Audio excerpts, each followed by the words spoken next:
Akhirnya dibawalah keluar sama si Dinda. Bawa keluar pakai troli bayi ini, dibawa keluar. Din, gue bisa gendong nggak anak lo? Yang namanya kita sama temen kan, lihat bayi kan, seneng aja. Ya itu bayi, tapi itu bener-bener kaku kayak boneka. Yang kakunya itu kaki, tangan, itu iya diem aja, nggak bisa bergerak, ngelumpur aja, ngelemes gitu. Terus dia bilang gini, ini mau nggak saya ajak obatin, saya ajak berobat, yang bulet gitu. Terus sama gayung, nah isinya itu kembang 7 rupa. Udah kan, gue udah kelar deh tuh, dimandiin sama dia. Nah, terus airnya itu disendok lagi, dituang ke gelas. Iya, dituang ke gelas. Parah banget. Dia minum malah. Diminum. Terus gue disuruh duduk diem. Terus tiba-tiba kayak ada yang keluar nih dari kemaluan gue, brebel gitu kayak bayi keluar.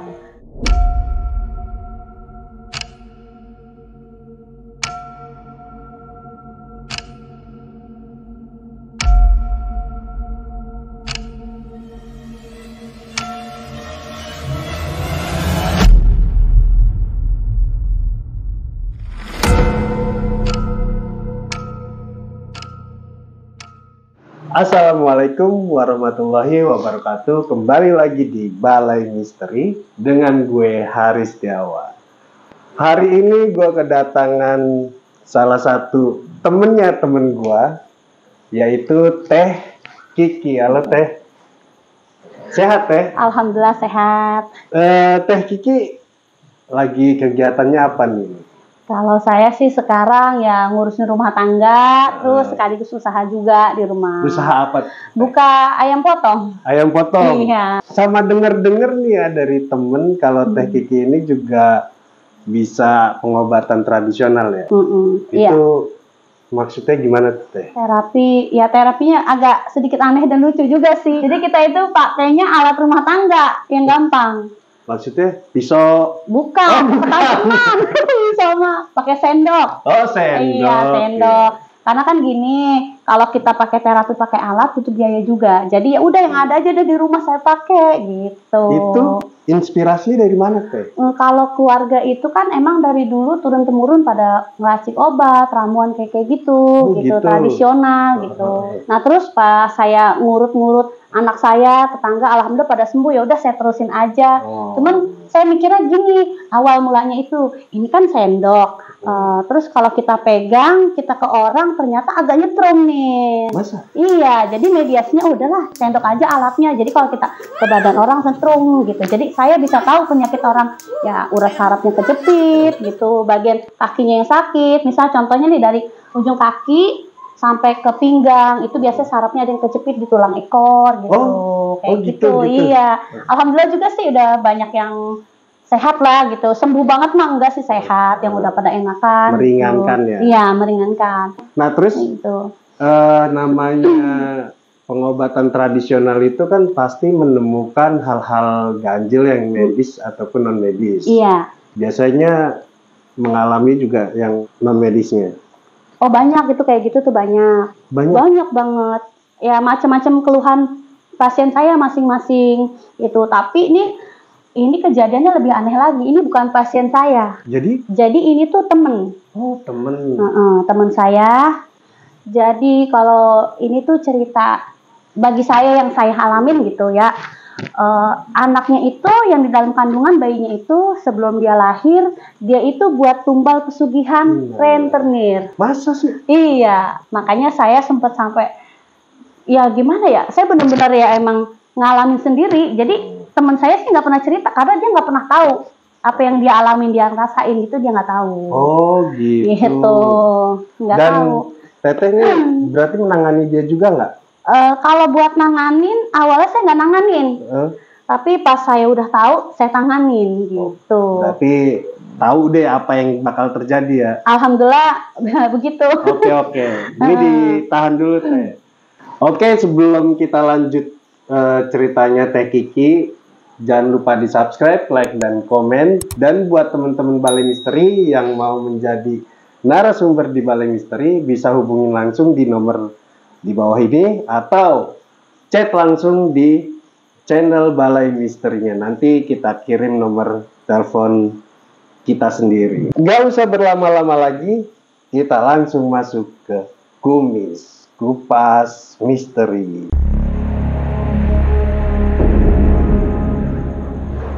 Oke Teh, gimana tuh awal cerita Teteh bisa tahu kalau temen Teteh itu kena salah satu tumbal pesugihan? Oh, ceritanya gini, saya itu kan emang punya temen sekolah nih, kayak reunian gitu. Nah, itu saya di situ sambil usaha juga, kayak saya kan dagang gitu, dagang baju, kreditin baju, barang-barang kayak gitulah, semacam alat-alat kosmetik, rumah tangga. Pokoknya saya ngutangin ke teman-teman saya gitu kan. Nah, begitu saya lagi mampir ke rumah teman saya yang sekolah SMP gitu, sebut saja namanya Sinta aja ya gitu. Oh, bukan nama aslinya. Bukan nama asli. Jadi si Sinta ini kan saya datang ke rumahnya ngobrol-ngobrol, lu jualan apaan katanya. Ini gue lagi bawa ini Sin gitu kan. Ini banyak produk-produk gue, lu mau beli nggak gitu. Boleh tuh tapi ngutangin ya kata dia. Oke, siap-siap ngutang aja gitu. Ki, lu nggak ngelongokin si Dinda katanya. Emang dia udah lahiran gitu. Kayaknya cepet banget. Belum lama gue ketemu baru umur hamil 6 bulanan gitu kan. Saya bilang gitu. Iya, dia lahirannya prematur gitu kata teman saya. Jadi lahiran berapa bulan? Sin gitu kan. Terus kata teman saya, kalau nggak salah 7 bulanan gitu. Ini juga belum sampai sebulan anaknya. Lu mau ngeliat nggak? Gitu kata teman saya nih. Mau deh, gue mau ngeliat gitu.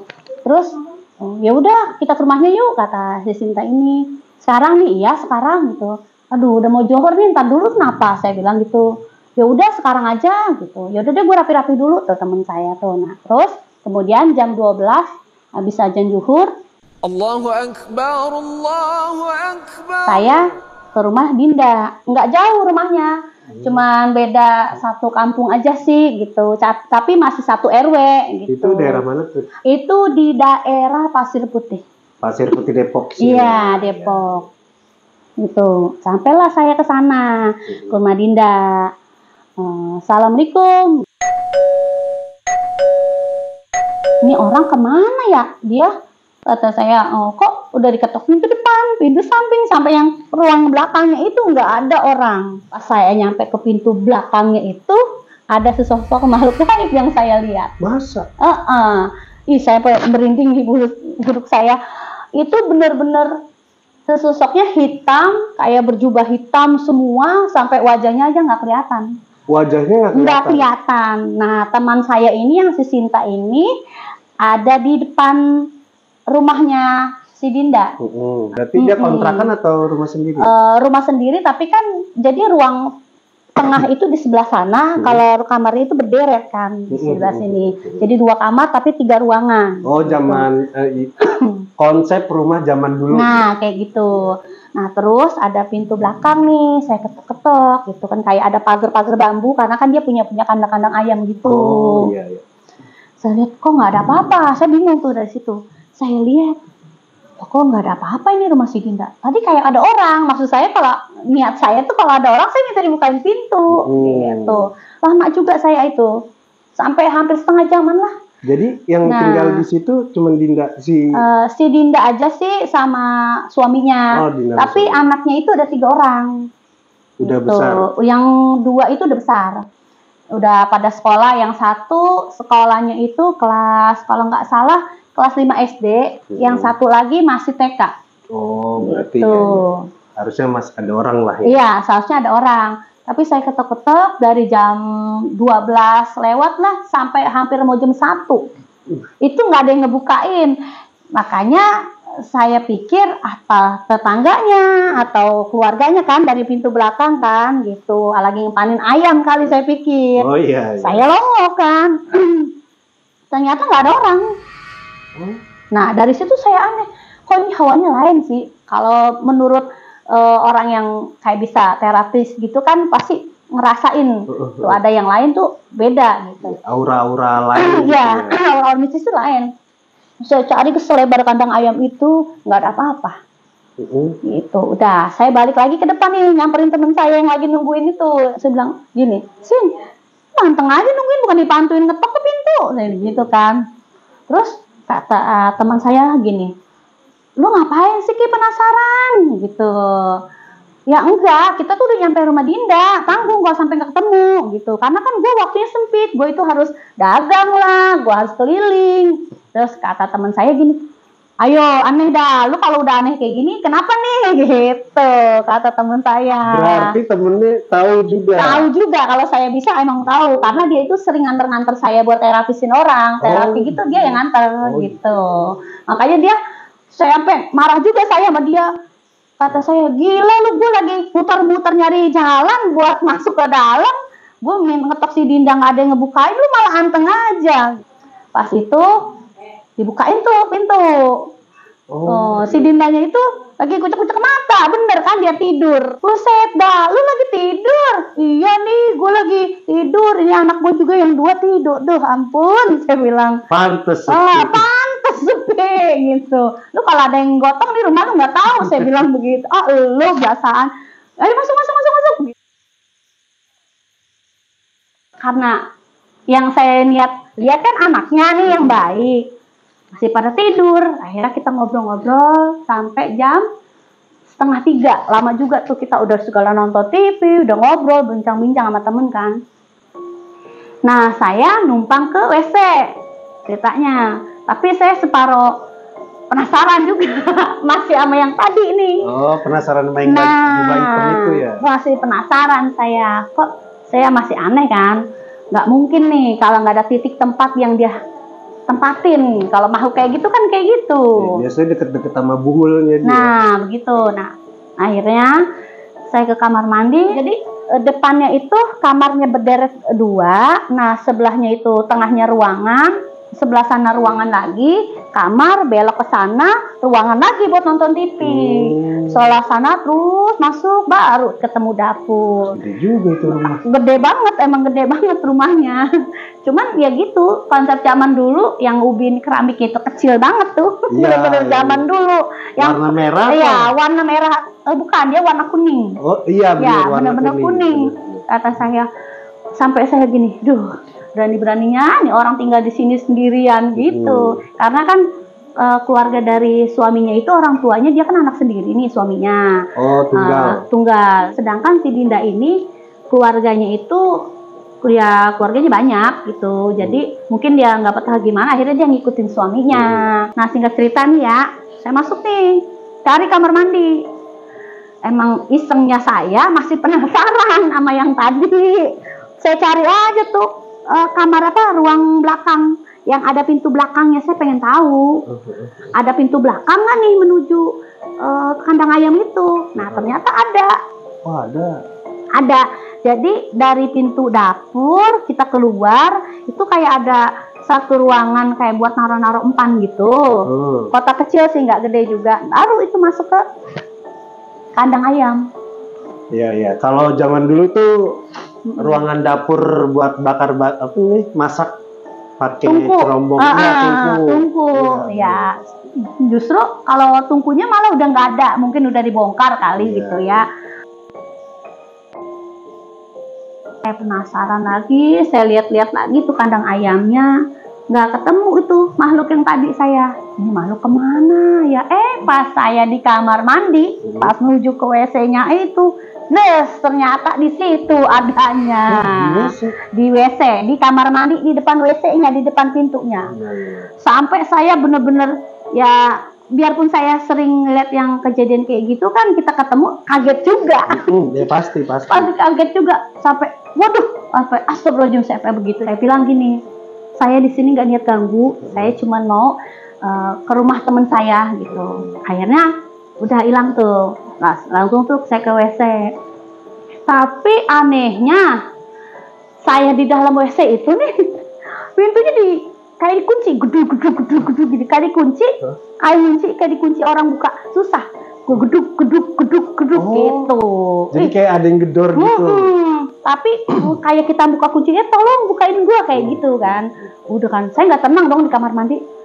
Saya cari lagi, sifat saya emang penasaran. Bener-bener kalau yang belum saya temuin itu saya masih penasaran. Nah, dari situ Saya ngeliat tuh sosok anak kecil. Anak kecil. Bener, tapi anak kecil ya umur-umur sekitaran 5-6 tahunan.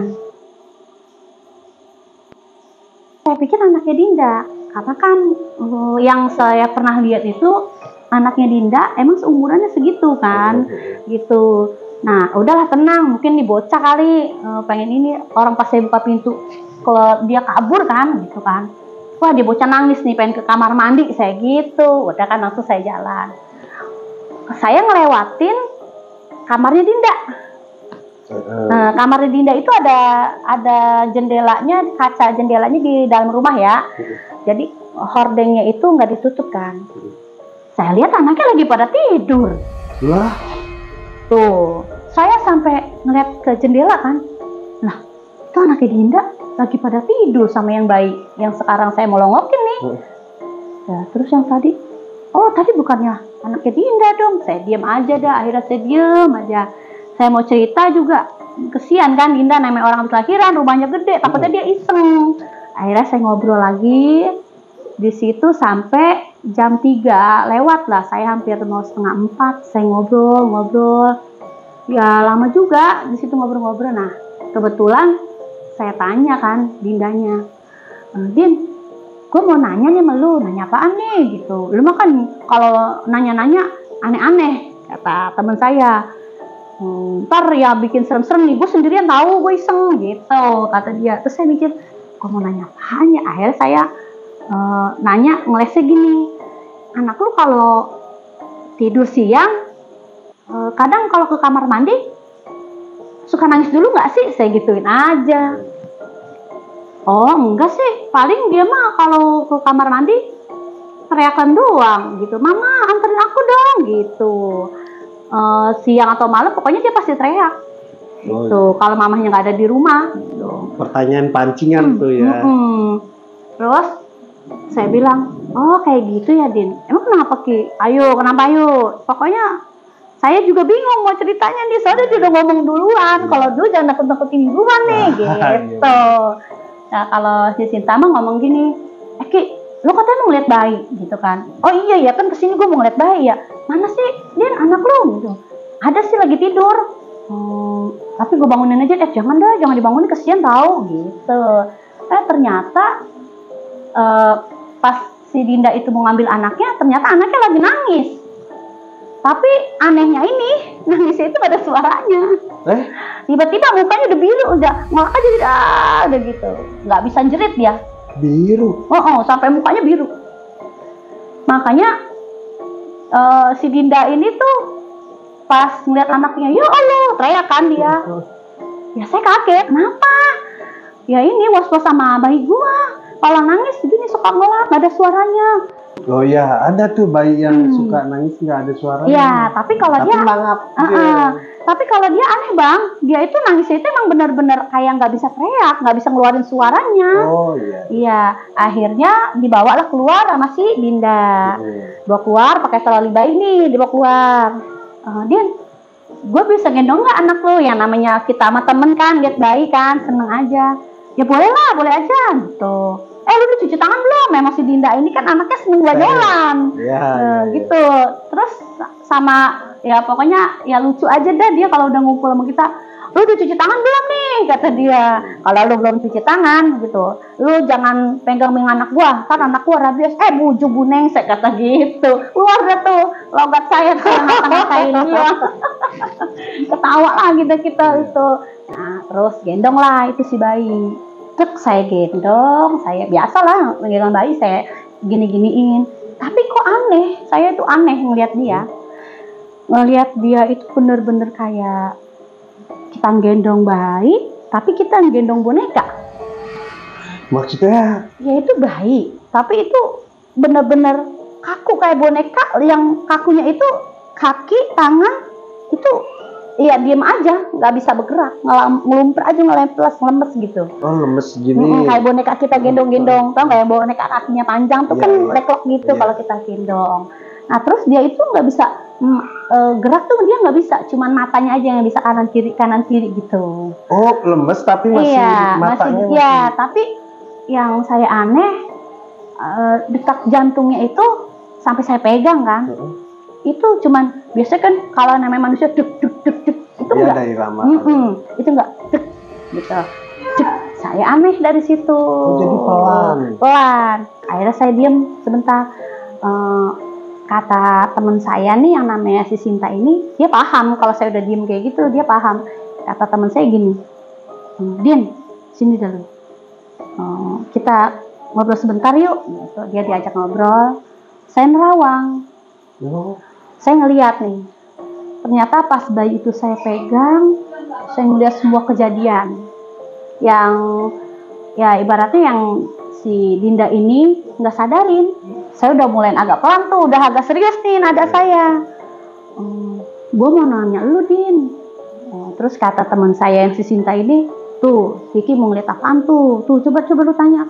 Lu mau nanya apaan, Ki? Gue mau nanya sama lu pernah ngelakuin apaan nih? Saya bilang gitu kan. Ya saya juga jadi sujon juga nih sama teman saya. Gue nggak pernah ngelakuin apa-apa, kata dia. Ya gue kan cuma nanya, lu jangan marah dong. Saya bilang gitu kan. Hampir ya kalau Dinda kan sifatnya sewetan, gue langsung marah, tapi dia sempat panik. Tapi dia penasaran. Emang kenapa sih? Kenapa? Coba dah, coba lu ngomong gitu. Ya lu jangan ngeprak-ngeprak gue dong. Gimana gue mau ngomong sama lu? Saya bilang gitu kan. Terus saya bilang gini, Din, maaf banget ini, maaf banget. Ngapa? Coba cepet apa ngomong gitu. Gue itu ya megang anakku, lihatan gua, lu pernah dibawa ke suatu tempat, di situ lu lagi ada di warung.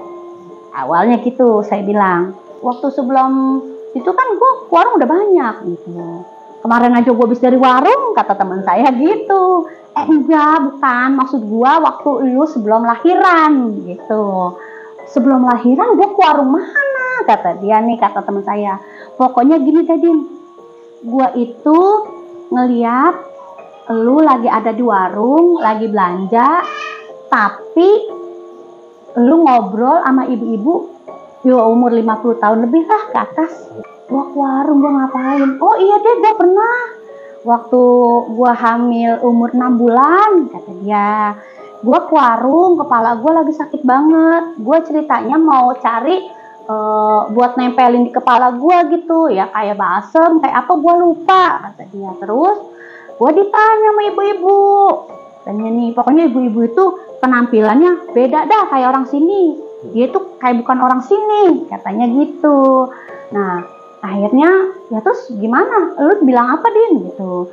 Ya, gue ditanya, Bu, ibu kenapa? Gitu. Kok tampangnya lemes banget? Kata ibu-ibu itu nih. Nah, terus, oh iya Bu, kepala saya lagi sakit banget ini. Gitu. Nggak tahu, kayaknya bawaan bocah kali apa gimana? Saya juga nggak tahu. Lemes aja badan saya. Nah, terus kata itu orang ngomong gini, hati-hati loh Bu, lagi hamil. Katanya, jangan sembarangan, apalagi minum obat. Jangan sembarangan deh Bu, bisa aja ada hal-hal goib yang bisa nempel ke ibu. Dia bilang gitu, ya kan gue jadi takut. Gitu. Ya udah. Terus dia bilang gini, ibu mau nggak saya ajak obatin, saya ajak berobat. Jadi dia bisa ngobatin atau gimana sih? Enggak, katanya sih dia bukan dia yang ngobatin, dia cuman kayak nyari orang doang gitu. Oh, gitu ya. Terus? Nah, terus gue bingung, ya akhirnya gue ikut aja sama suami gue, ngobatin gue. Lu diantar juga sama laki lu? Iya, gue diantar. Nah, terus apa lagi yang lu lihat, Ki? Kata teman saya nih yang si Dinda itu. Yang gue lihat itu gini, sekarang nih yang gue lihat di anak lu. Di situ lu mandi, tapi ya bukan kamar mandi ya, kayak ada batu-batu gitu. Saya bilang gitu. Terus apalagi? Gue ngeliat di situ kayak ada tempayan bulat gitu, terus sama gayung. Nah isinya itu kembang 7 rupa. Nah, saya tanya lagi sama si Dinda. Gue mau nanya sama lu nih Din, tapi lu jawab jujur. Kalau yang kayak gitu, yang namanya orang ngobatin orang mah kan pasti sembuh nih. Tapi badan lu sembuh nggak? Sehat nggak? Saya bilang gitu.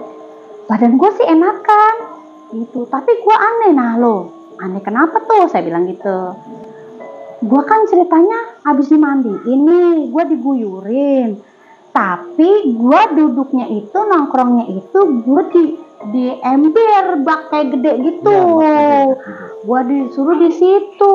Nah, terus abis gitu gimana, Din? Udah kan, gua udah kelar deh tuh dimandiin sama dia.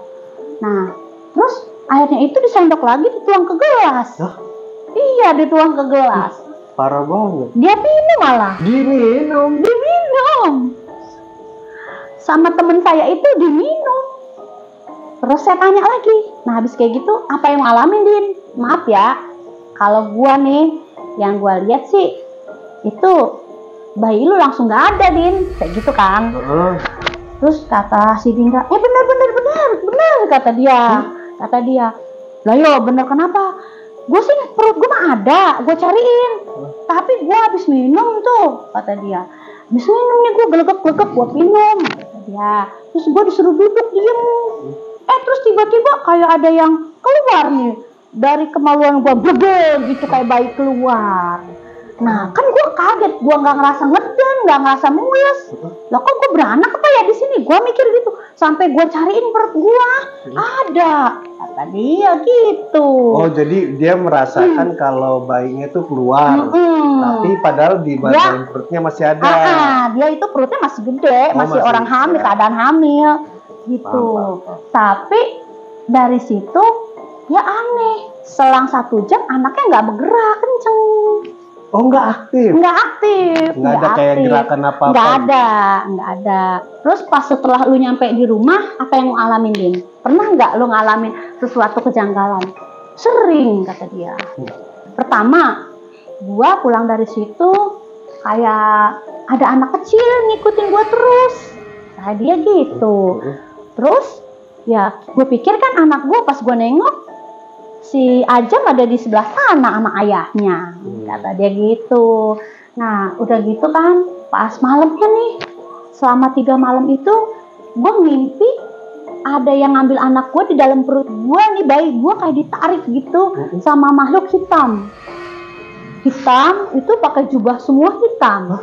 Berapa tuh kira-kira? Oh, kata dia sih 1. Satu orang di bawah itu. 1. Nah gitu. Nah terus kalau yang anak kecil yang ada di badan dia terus tuh, yang megangin kakinya terus tuh 1. 1 juga. Sebesar anak yang umur 6 tahunan yang TK itu. Oh, berarti. Paham gue. Abis gitu kan si Dinda justru malah nanya saya, emang apa yang lu lihat, Ki? Gitu, dari anak gue ini, si Arya. Itu jangan bikin gue penasaran, apa gue kudu kayak gimana nih. Dia si Dinda itu kan orangnya, tapi dia lucu, tapi dia tuh model kayak orang ketakutan gitu. Ya saya jelasin. Ekspresif. Saya bilang, Din, maaf banget ini ya, kalau emang anak lu sayang sama lu, ya dia 3 atau 1 minggu lagi dia mendingan gak ada. Saya bilang gitu, soalnya biarpun dia hidup kasihan di elunya, kasihan di anak lu, saya bilang gitu. Tapi gue minta sama lu, kalau lu kayak gitu, daripada anak lu kayak gini, lu harus benar-benar ikhlas. Akhirnya si Dinda itu ya cuma bisa bengong.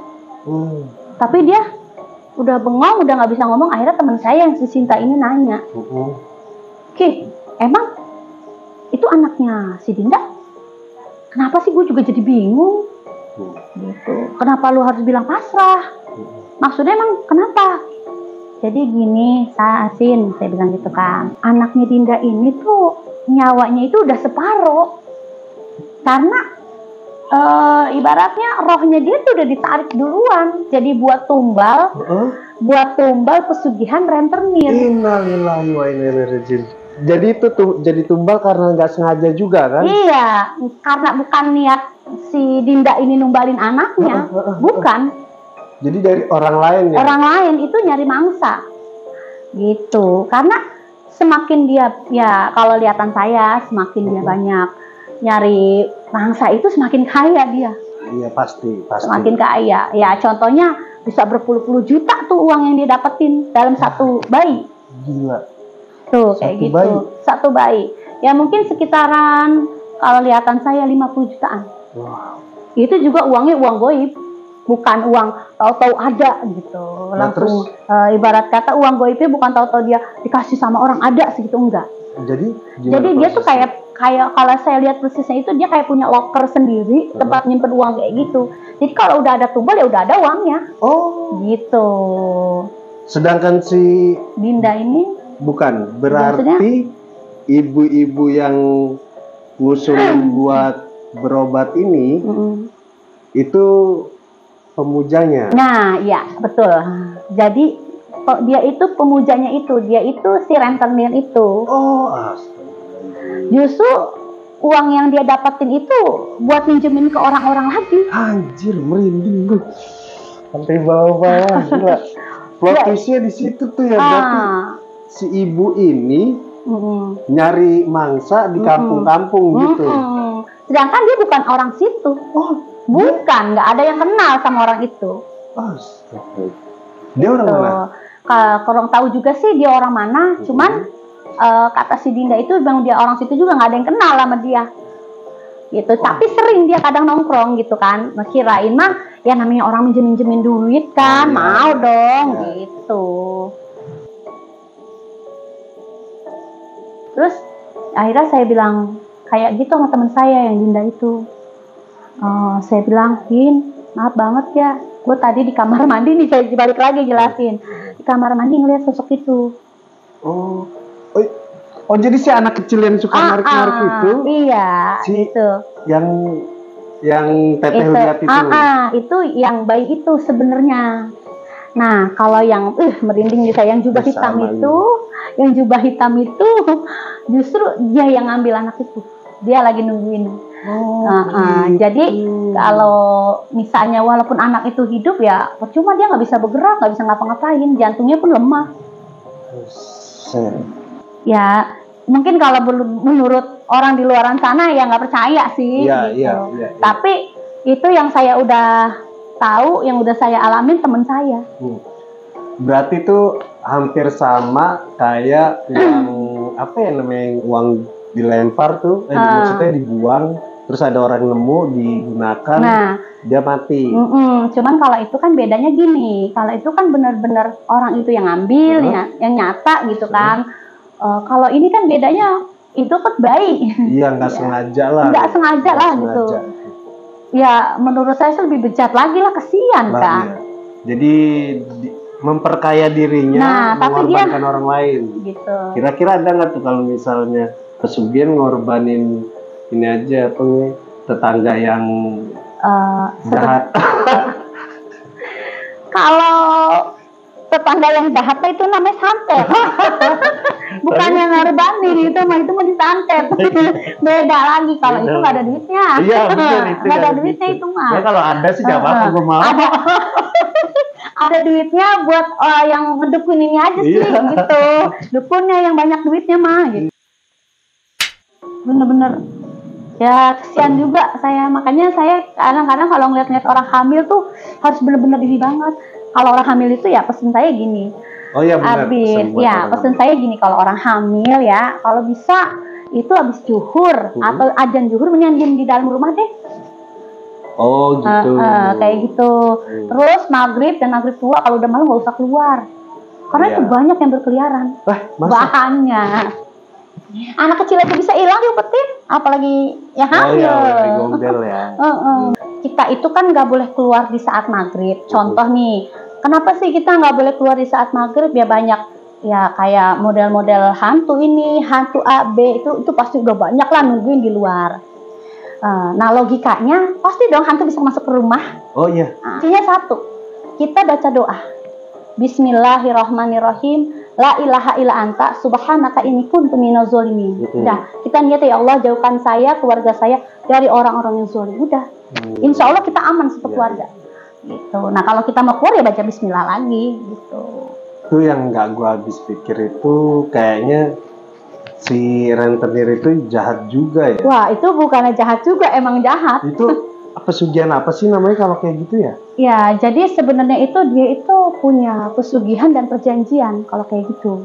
Soalnya baru dengar kalau pesugihan itu bisa menumbalkan orang lain, nggak menumbalkan keluarganya. Iya, jadi yang dicari itu bayi, janin. Oh, janin. Bukan bayi lagi ya, masih janin. Nah, dia kan suka ada di situ, daerah situ ya. Berarti dia punya tempat tinggal di daerah situ atau punya saudara? Kalau buat punya saudara sih dia nggak punya. Jadi Dia nggak punya. Dia itu kayak punya gimana ya? Kayak punya tempat buat dia istirahat lah, istilahnya gitu. Saya penasaran, saya ke sana. Oh, pernah? Pernah, saya ke sana. Terus itu sampai depan pagernya aja itu bener-bener udah banyak banget tamengan dia. Tamengannya itu bukan tamengan pagernya itu ditamengin, bukan ya. Itu udah banyak segala macam itu di situ. Jadi tempatnya udah sarang lah ibaratnya di situ. Oh, jadi udah ada temennya makhluk dia, di situ. ada temennya dia. Gitu.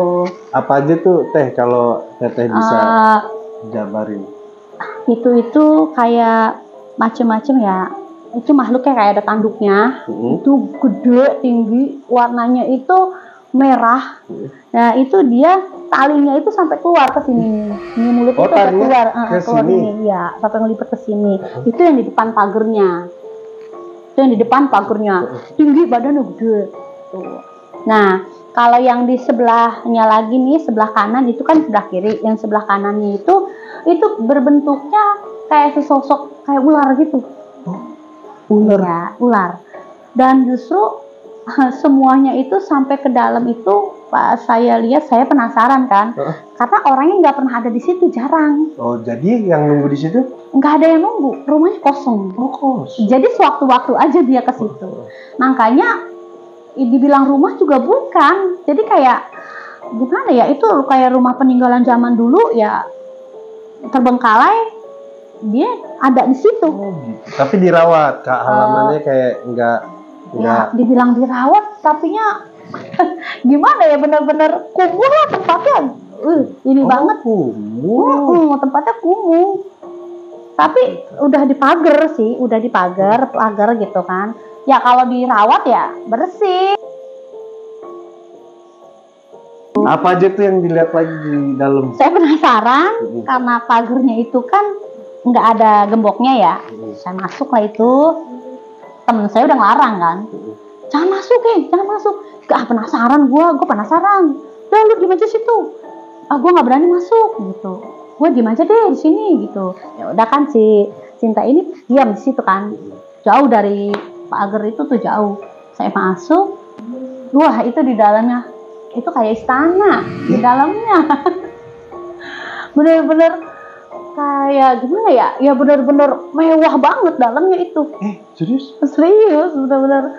Ya kalau orangnya mata kosong mah benar-benar jelek minta ampun, itu ruangan udah acak-acakan. Tapi melihat, saya lihat sendiri gitu ya. Ya itu benar-benar kayak mewahnya itu, sampai sofanya pun, tempatnya pun enak. Gila. Sampai jadi kayak istana jin lah di situ ya. Itu aja saya hampir-hampir kayak gimana ya, nggak bisa. Saya mau balik lagi sampai lupa orang tempatnya nyaman. Ternyata itu tuh pesugihannya kayak siluman ular gitu. Rentenir ini muja ular itu. Muja ular. Ternyata saya kan penasaran ya, saya masuk aja ke dalam. Ternyata ularnya emang ada di situ. Oh, berarti ada ini ya dong, singgasana di dalam itu. Jadi bukan singgasana, dimanapun si pemujanya itu ada, dia pasti ada. Gitu. Ibaratnya kalau dia udah dapet target ya dia ada. Gitu. Plot twistnya di situ ya. Plot twistnya dia ini muja tapi makan korbannya orang lain. Orang lain yang nggak kenal dia sama sekali. Yang nggak kenal. Iya, dia juga sayang lah ngorbanin keluarganya. Iya sih, tapi kurang ajar juga maksudnya gitu. Iya, nggak berkeprimanusiaan banget. Iya. Nah, gue mau nanya nih kan, mumpung ada yang bisa, gue mau nanya. Ya yang gue tahu gitu kan, orang-orang pesugihan itu pasti rumahnya biasa aja, sederhana gitu kan. Ya kan gini, Bang. Abang apa Mas ya saya manggilnya? Abang aja, saya abang. Jadi kalau orang kayak gitu tuh, dia cuman hasratnya aja. Mungkin tadinya dia hidup susah. Yang penting hasratnya aja, gue nggak dihina gitu. Oh gitu. Biasanya kayak gitu yang udah kebanyakan. Dan tapi ada juga dia miskinnya di depan orang, kayaknya di kampungannya. Oh, kampung lain gitu lah. Iya. Dia dilihat biasa aja nih. di kampungannya orang-orang yang dia nggak pernah kenal, tapi dia kaya di kampungannya sendiri juga bisa. Karena dia pengen perlihatkan gue kaya nih.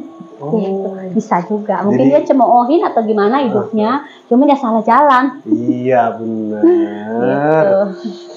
Aduh, gua gedek sama orang pesugihan bener. Iya, apalagi yang pesugihannya tuh maksudnya ngorbanin orang lain ya. Nah Teh, punya pengalaman yang lain nggak nih selain itu? Pengalaman yang namanya saya terapis orang ya? Iya. Pengalaman yang sepahit lekes juga ada. Oh banyak. Banyak, tapi yang saya mau ceritain satu lagi nih. Ini nih santet pelakor. Buat episode berikutnya. Biar pada penasaran tuh. Ya kan kalau Teh Kiki mau diundang lagi ya komen lah gitu kan, like lah, subscribe lah gitu. Nah Teh, balik lagi ya profesi. Ini kan terapis pakai sendok. Nah itu tuh biasanya berapa kali kalau terapis buat saraf kejepit? Ini mertua gue nih soalnya. Gitu. Saraf kejepit. Yang tadi ya, yang di bawah. Ibu Bukan, bukan. itu Oh ibu. Kirain yang tadi. Yang mertua. Oh mertua. Iya. Kalau buat uras saraf kejepit itu tergantung lama penyakitnya. Wah, udah Tergantung. lama lagi. Tapi sih tergantung fisiknya juga. Jadi uras saraf kejepit itu kan sarafnya itu kejepit di pertengahan antara lemak sama darah. Oh gitu. Biasanya kalau yang agak lama, yang orangnya agak gemuk. Oh, kalau mertua gue udah kurus. Oh, udah kurus. Biasanya, nah, ya paling bunyi bedak-beduk doang. Ya, jadi serius nih kita nih ya. Jadi kan kalau uras saraf kejepit itu tergantung lamanya. Kenapa? Kalau semakin lama itu sarafnya lebih nguntel lagi. Oh gitu. Iya, lebih nguntel lagi. Nguntel tuh maksudnya gimana ya? Ya ngelilit. Oh, ngelilit. Di area tertentu. Contoh pinggang nih sakit nih sampai ke kaki, itu uras sarafnya kejepit kayak dari kaki ke pinggang itu biasanya di tulang ekor. Biasanya dia pernah jatuh duduk. Oh iya. Pernah jatuh duduk. Tuh, nah kalau dari belakang dengkul ini nih, bawah dengkul nih di belakangnya sampai ke kaki, biasanya dia itu pernah kesleo. Gitu. Sleo atau kepelintir lah intinya gitu. Macem-macem. Ada yang bahkan sampai ada yang nggak bisa jalan. Ada yang periksa ke dokter bukannya stroke. Gitu. Bukan stroke. Bukan stroke, itu saraf kejepit. Oh gitu. Buat tempat terapinya di mana tuh Teh? Kalau buat punya tempat atau panggilan? Oh, kalau saya gini, misalnya si pasien ini benar-benar udah nggak bisa jalan nih, saya ke sana. Oh gitu. Kecuali tapi kalau itu dekat ya, gitu. Tapi kalau udah agak jauh ya, dianya yang ke rumah saya. Oh gitu. Gitu. Nomor telepon ada kan? Ada. Ntar bisa hubungi langsung aja ke Teteh. Nomor teleponnya ntar dicantumin tuh. Buat temen Balai Misteri yang mau berobat cara apa? Tradisional. Nah, bisa hubungin Teteh yang punya urat kejepit. Terus apa lagi? Kayak buat turun bro, anak-anak juga insya Allah bisa. Berarti gitu. ngurut ya? Iya, ngurut juga.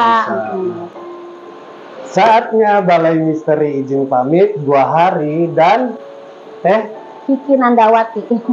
izin pamit. Assalamualaikum warahmatullahi wabarakatuh.